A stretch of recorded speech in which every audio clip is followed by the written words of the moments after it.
So let's have a look now at a valve and its construction and some of the main components. We can see a hand wheel as it's labelled there, or handle wheel as it's been labelled.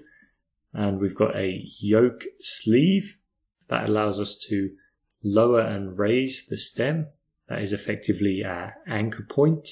And without it, we would just be spinning the valve right or left and we would not have any vertical movement. Valves are almost always named after the type of disc they use.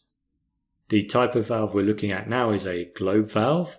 However, if you look at a plug valve, a butterfly valve, a ball valve, a gate valve, they're all named after the type of disc that they are using.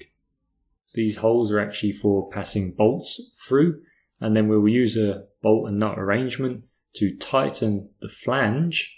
That is, if we look from the side here, this whole section that's referred to as a flange, and each end as a flange. We can see another flange here. The setup for valves is always the same. It's always righty-tighty, lefty-loosey. Okay, so we can see there that the disc has moved up. The valve is now in the open position. Let's have a look at the seat. The seat is this area, just zoom in. Yeah, where I am with my mouse now, this is the seat and including the side piece.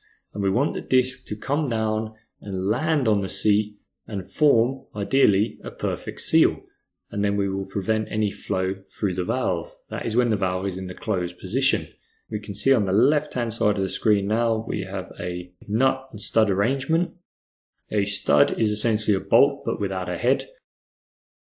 So we can see that the stud has gone through the entire piece here and it has two nuts on the end. So zoom in, there is one nut and there is the other nut. Now each of the flanges also has a sealing arrangement. This allows us to seal the valve to the pipework, and if we can see here, this sealing arrangement is the black highlighted area we're looking at now.